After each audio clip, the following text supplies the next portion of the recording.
2. Pengemasan.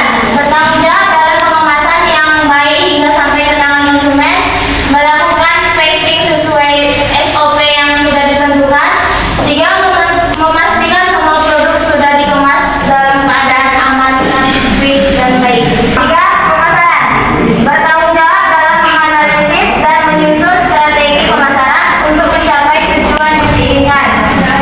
Menganalisis dan mengecek kebutuhan pasar, memasarkan produk dengan cara menyebarkan di berbagai sosial media serta memasarkan secara langsung. 4. Keuangan.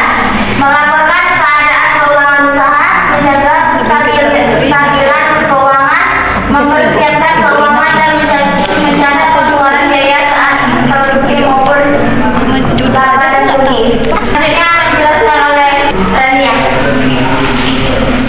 Nah, itu tadi teman-teman kerja tugas-tugas kami selaku beberapa yang sudah struktur. Selanjutnya adalah kegiatan usaha dan progres. Nah, ini dia teman-teman alat atau bahan-bahan yang kami gunakan dalam proses produksi. Di situ ini kami ambil contohnya yang untuk tongkol. Jadi pertama itu kemudian berubah dan jumlahnya lebih banyak.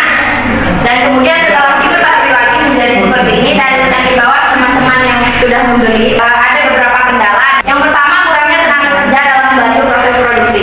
Karena saya memproduksi sendiri, mulai dari membeli bahan, pengerjaan, semuanya itu saya yang mengerjakan.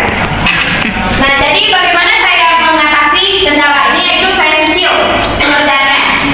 Yang harusnya hari ini saya mengerjakan semuanya, saya cicil hari sebelumnya dengan saya sudah membeli di pasar bahan-bahan yang sudah ada gitu. Selanjutnya ada sambalnya, itu pertama itu kemarin itu tidak tahan lama, cuma 4 hari. Kemudian kami mencari solusi dan diskusi juga, ternyata harus diganti penutupnya. Yang pertama yang plastik itu diganti jadi aluminium foil, jadi dia tahan sampai 7 hari lebih. Kemudian harga bahan baku yang sering naik turun, seperti yang kemarin itu cabai sangat membludak, 1 kilo itu hampir 80.000 ke 100.000. Jadi kami ganti cabai rawit, itu kami ganti dengan cabai domba, jadi lebih pedas, kami banyakkan bawangnya. Dan kemudian seperti cumi, tongkolnya itu kami banyakkan, dan minyak goreng. Kemudian ada toko di daerah kita tuh jarang ditemukan yang menjualkan kemasan seperti itu, jadi kami memilih di online shop. Selanjutnya, karena sudah 3 kali pembelian, kalau nggak salah itu tiba-tiba tokonya itu tidak menyediakan gratis ongkir lagi. Jadi terpaksa kami mengganti toko, walaupun harga botolnya itu beda 500 lebih mahal dari sebelumnya. Nah, selama kami proses penjualan lebih kurang ada 1 bulan 1 minggu atau 5 minggu. Itu pada minggu pertama kami mendapat keuntungan 5.000, minggu kedua 35.000, minggu ketiga 20.000, minggu keempat 9.000, minggu kelima 7.000. Itu sebenarnya bukan rugi, cuman ada pengumpulan sampel dan kami anggap itu tidak dihitung.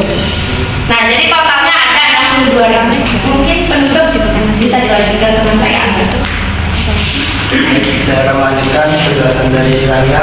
Yaitu penutup, semoga usaha ini kedepannya akan terus berlanjut dan bisa mewadahi kami selaku mahasiswa dalam meningkatkan taraf hidup, merubah pola pikir, dan menjadi inspirasi untuk mahasiswa lainnya supaya mau berwirausaha, tidak gengsi dan malu dalam berdagang. Harapan terbesar adalah semoga usaha ini semakin maju dan berkembang sehingga bisa menjadi ladang pahala dan rezeki untuk siapapun yang ikut andil dalam usaha ini, terutama untuk dosen kami tercinta yaitu Bu Naili dan Esi sebagai jabatan